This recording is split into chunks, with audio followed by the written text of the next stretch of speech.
morning, mga mommies. Happy morning! Wifeys. Oh, diba? At napaka-positive talaga ng vibe ng Love Month. Yes. Wait lang, Jack, ikaw naman magkwento ko sa Ay! Oo nga. Ay. Hindi kasi sanay naman kasi siya na sinusurprise ko siya. Lagi ko siya sinusurprise. Ako Every never. year. Ako talaga, never niya ba ako sinurprise? Ever! So, napaparinig ka.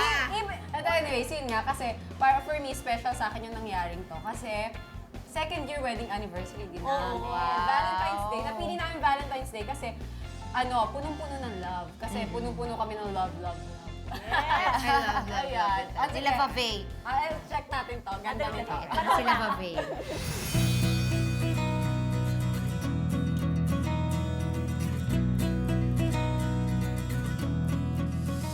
Nag-prepare na ako ng mga balloons para sa date namin ni Rico. Ito ang aking mga assistant, ang aming makeup artist, at ang aking friend na si Kat. Buti na lang may mga kasama ako dito, mga reliable assistant ko. At talagang hindi ko talaga makakalimutan itong mga Ay naku, ito na, sinundo na siya ni Kuya, kinakabahan na ako. Nagkita na kami sa bahay kanina. Tapos sabi ko, alis mo na ako, magti-taping ako, tapos magkita na lang tayo mamaya. Tapos kinuntsaba ko pa yung isa sa owner nito, na friend ko, na teammate niya. Sabi ko, yayain niya. Ayan, naka-receive na ako ng text. Malapit na yung bahay namin dito. So, 15 minutes, nandito na siya at mag-ready na. Let's go, let's do this.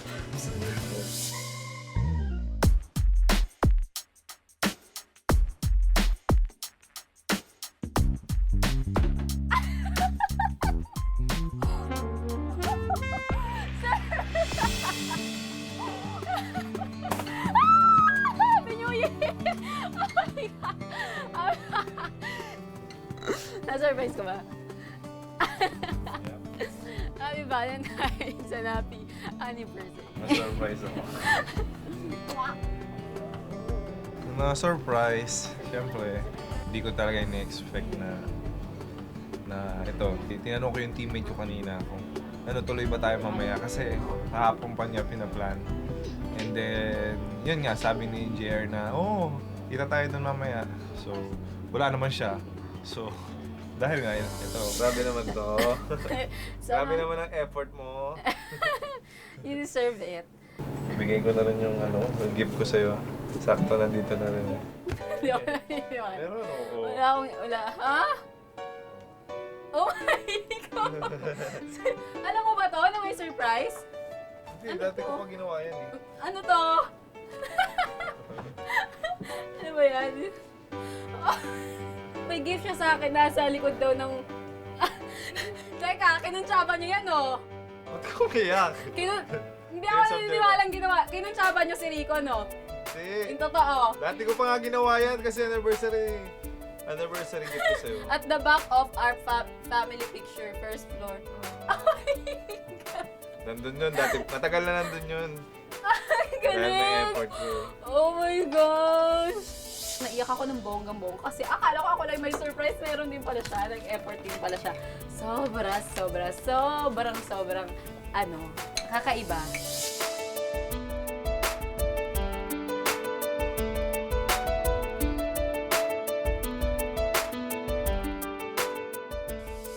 Excited na ako umuwi. Hindi ako nakakain, ha? Kasi excited na ako umuwi.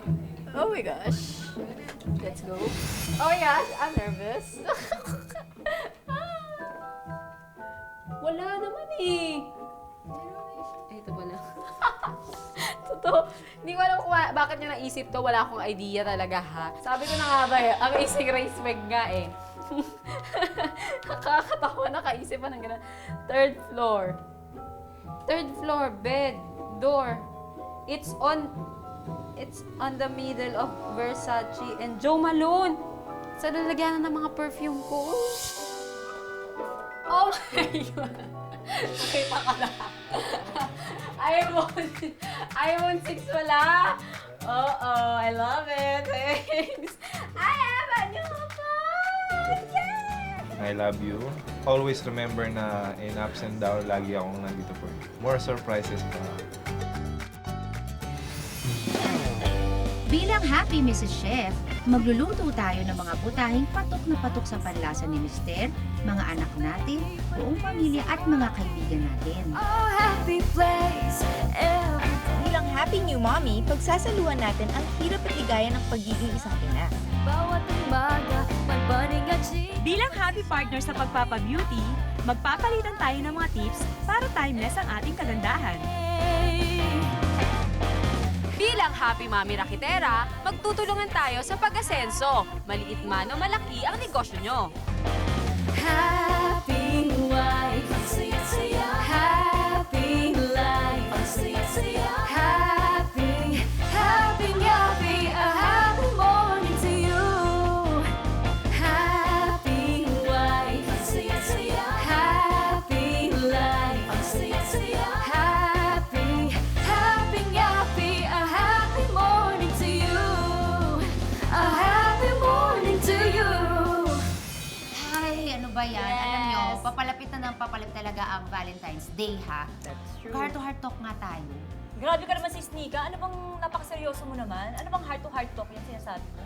Ay, naku, alam nyo ba, pag matters of the heart, talagang sobra kong seryoso. Kailangan pangalagaan natin ang ating mga puso. Yung totoo, masakit ba talaga yung puso mo? May problema ka talaga. Dito lang kami, ha? Ano ba kayo? Hindi kasi yun, no? Ang ibig ko sabihin kasi na heart. As in, literal na heart, di ba? Gaya nga ng sabi ko kanina, paano ba natin papangalagaan ang ating mga puso para healthy? Actually, more of sa health. Kaya ito nga, nagre-research ako ng mga recipes Okay. na gamit ang ating PLDT Home Tel Pad. Ay, sis! Paano mo mag-research dyan? Ay, naku, papakita ko sa'yo. Sobrang dali lang. Kasi nga, syempre, di ba, kailangan healthy talaga ating mga puso. We have to eat healthy. Correct. Kailangan ng food for the heart. Ganito lang yan. Just go to your favorite browser, type mo lang yan, yung recipe na gusto mong hanapin, okay? Recipes good for the heart. Yan. Okay. Tapos, ayan na, voila. di ba? Ang dali-dali. Ay, lang ano naman talaga. pala? Ano naman mga na-research mo, sis? Ay, naku, ang dami na. Ang dami-dami na. As in, sobrang, may pang-appetizer, lahat na nga pang-breakfast. Okay pala. Sige, magawa nga yun sa bahay. Kaya kayo mga misis, ha, mag-research na kayo. Katulad ko, ang dami-dami ko nang alam ng mga recipes that's good and very healthy for your heart. Dahil Love Month ngayon, hindi lang puro love stories o kaya mga love advices ang i-share namin sa inyo. Tulad ko ngayon, mag-share ako sa inyo ng 2 recipes na literally maganda para sa ating puso. O kaya kung tawagin, food for the heart.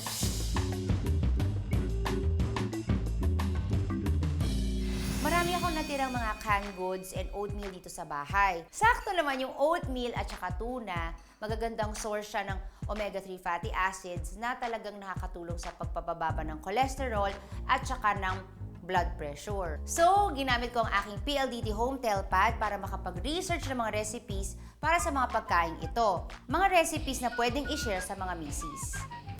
Tuna sisig. Pwede to. Oatmeal cookies. Kaya-kaya ko na to.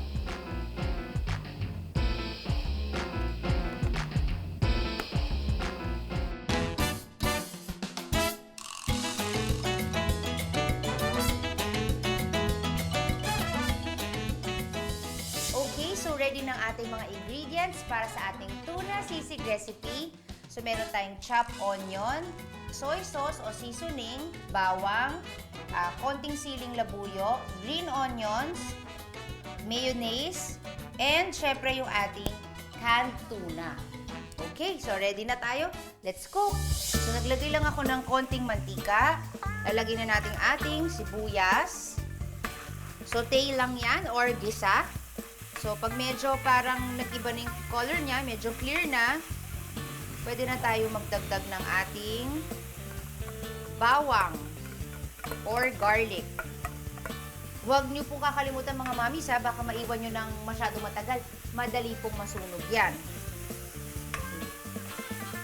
So at this point, pwede na po natin lagay yung ating tuna. Ang tuna is very good for the heart. Meron siyang omega-3. So maganda to kasi parang hindi siya masyadong nakakataba and at the same time, healthy nga. And mga pagkain na mabuti para sa ating puso. Maganda rin tong pangbaon sa office Kapag kunwari ayaw nyo nang bumili, makakatipid pa kayo. At saka hindi masyadong mahal yung mga ingredients. Madali nyo lang mahahanap. Instead po na kumakain kayo parati ng karne, maganda na once in a while kumakain din kayo ng tuna o kaya mga ibang fish. Lalo na yung mga nakakababa ng cholesterol. And ito nga sinasabi nila na may omega-3. Okay? So, lalagyan ko na ng konting seasoning. Bahala kayo kung anong seasoning gusto nyo. Pwede rin naman soy sauce. Konting halo-halo lang yan. And then, lalagay na tayo ng mayonnaise. Siguro mga 2 tablespoons lang yan. Yung iba ayaw maglagay ng mayonnaise. Pero ako kasi gusto ko yung medyo creamy yung aking tuna sisig. So actually talagang depende po sa inyo. Ganong kadali, ganong kabilis, at napakamura.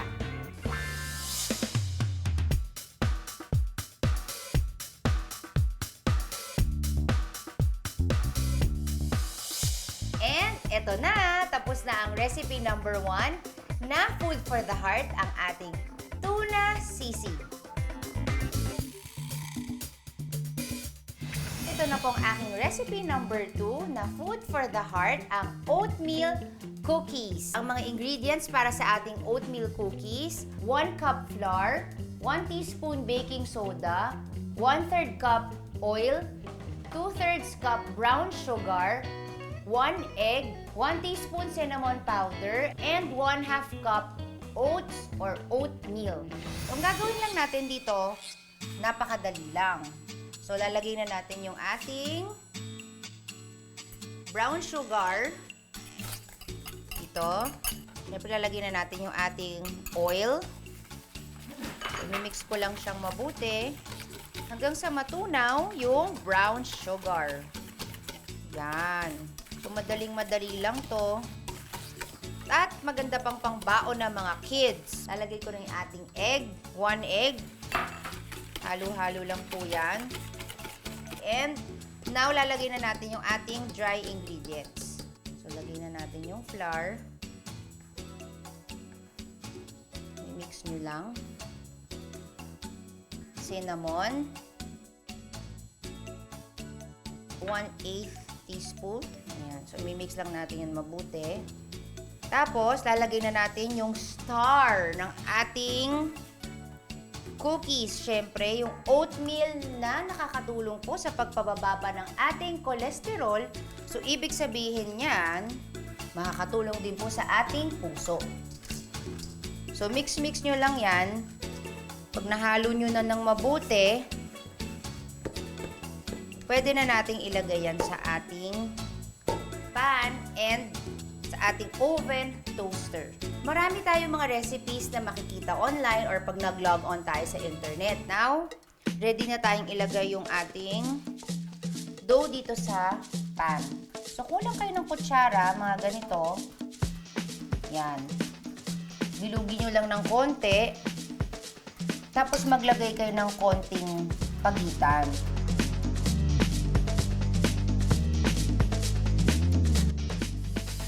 Pero pag gagamit po tayo ng oven toaster, make sure naliitan lang po natin yung lagay ng dough para naman may space. Ayan. So, maghintay po tayo ng mga 10 minutes at maluluto na pa yung ating cookies.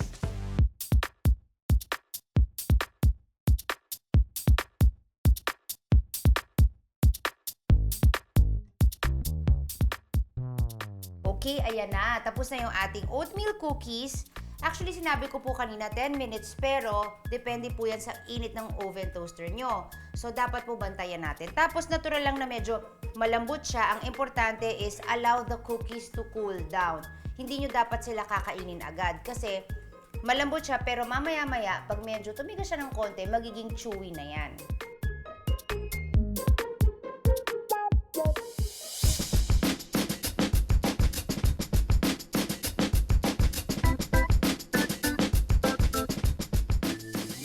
So there you go mga misis, food for the heart.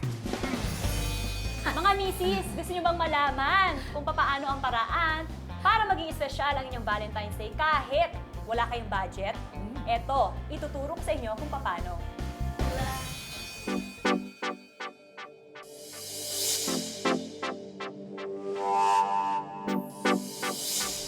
ba ang isang perfect na Valentine's date? Reservation sa isang fine dining restaurant. Wine. May sosyal at masarap na dinner. At music na magsiset ng inyong romantic mood.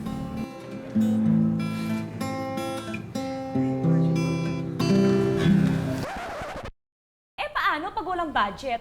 Ay nako mga misis, may mga ire-rekomenda ako sa inyong date na hindi naman kamahalan, pero tiyak ko na mag-e-enjoy kayo mag-asawa. Dahil tight ang budget ni Mr. at Mrs. Glenn at Austrian David, bibigyan natin sila ng tip para makapag-celebrate naman sila sa araw ng mga puso. Ito na yung magsisilbing party namin bago ako umalis kasi plano kong mag-work overseas. Para sa akin, kailangan pa rin magkaroon ng special moment kahit matagal na yung magkasama. Kasi pampatibay ng relasyon. Ang aming unang destinasyon, ang Tanay Rizal. Hindi na raw kailangan pumunta pa ng Tagaytay dahil dito pa lang sa Tanay, ma-enjoy mo na ang perfect cold weather.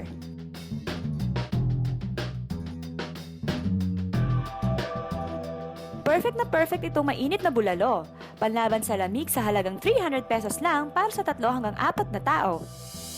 But wait, there's more. Marami pa kayong mapagpipili ang pagkain kapag dito kayo nag-date. At paglubog ng araw, naghihintay ang isang romantic dinner date para sa mag-asawang si Glenn at Austrian.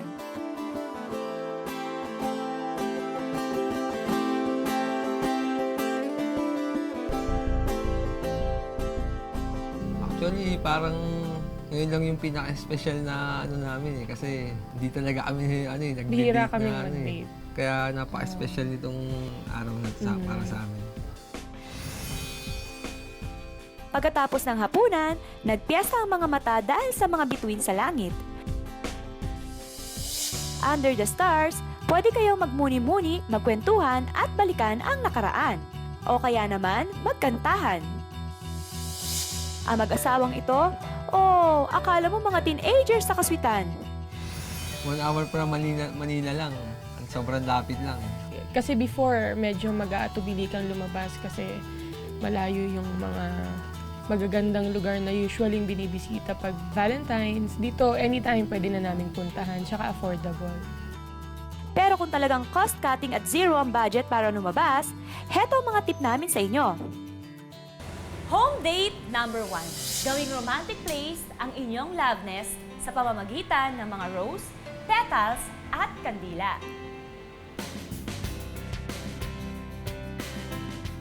Home date number 2. Maaari nyo ring gawing sinehan ang inyong sala with matching popcorn or chips habang nanonood kayo ng paborito ninyong movie ni Habi. Home date number 3. Kung hindi ninyo feel manood ng movie, magpakabagets na lang kayo. Maglaro ng board games na merong truth or dare.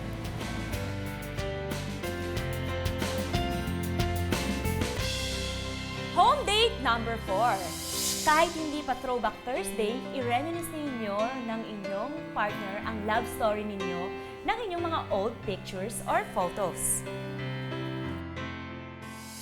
O di ba mga mami? Di naman dahilan na wala kayong budget. Ang mahalaga lang naman, ma-express ninyo kung gaano nyo kamahal ang isa't isa. Kapag makikipag-date, huwag malilate.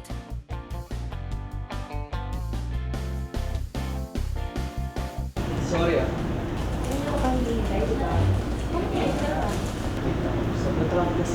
Naku naman, kuya, number 1 rule yan. Huwag kang malilate. Bawas pogi points sa iyo yan.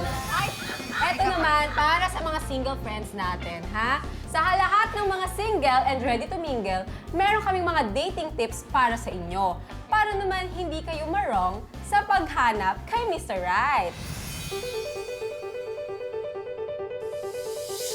Bago pa ang happy ever after ng mga Mrs. at Mr., dumaan muna sila sa getting to know stage. Malalaman mo kung Mr. o Miss Right ang isang tao sa iyo kapag ikaw ay nakipag-date sa kanya.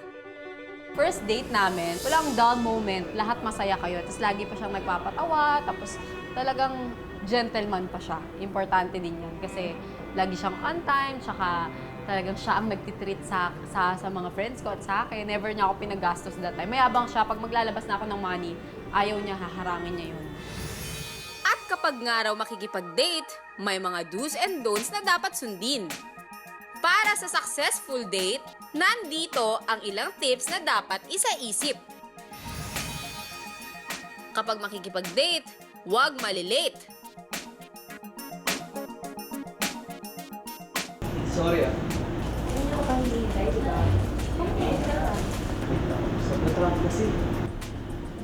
Kapag makikipag-date, be presentable naman. Naku naman, kuya, number 1 rule yan. Huwag kang malilate. Bawas pogi points sa inyo yan. Always be on time. Ate, waiter, pa-order naman to ng wall clock. Kapag makikipag-date, huwag dapat gamit ng cellphone.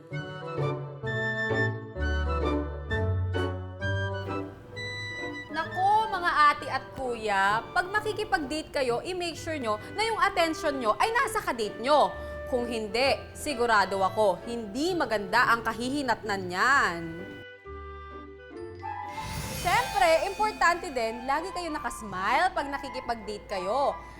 Bakit kamo? Kung masyado kayong seryoso, aba naman, mababagot yung kadate nyo. Boring! Nako, wala naman siguro sa inyo ang may gusto na hindi tinitignan pag kinakausap. Siyempre, kung may usapang ganap, kailangan may eye contact level din na ganap. Nakakadagdag pa ito ng attraction sa isa't isa. O, di ba? Oh, natutunaw na si ate. Grabe ka naman makatitig. Mga single friends, habang wala pa ang inyong the one, i-enjoy nyo muna ang time sa pakikipag-date. Naniniwala akong malapit nang dumating si Mr. o Miss Right. Pwedeng naliligaw lang, pero darating din yan.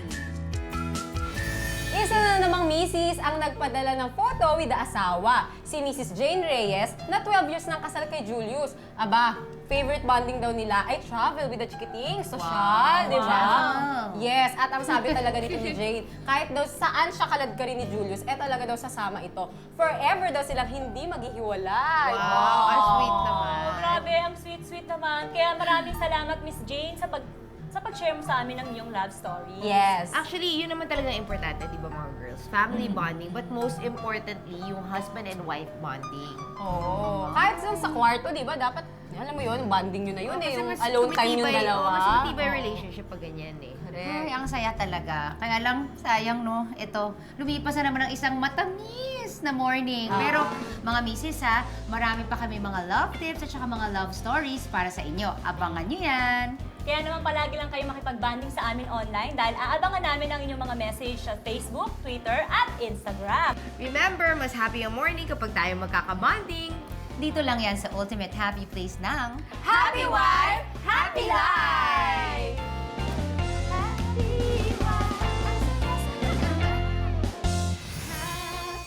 Happy morning! Ako po si Cherry Reyes, ang happy wife ng Super Coach Chot Reyes. At ako si Chot Reyes, ang happy husband ni Super Duper Duper wife, Cherry Reyes. Oh, I always like to say, sometimes it's a joke, but you know, we always like to say that we've been happily married for 29 years, but not seriously. Kailangan marunong kayo pagtawanan din ng isa't isa kasi I think humor is very important. To you.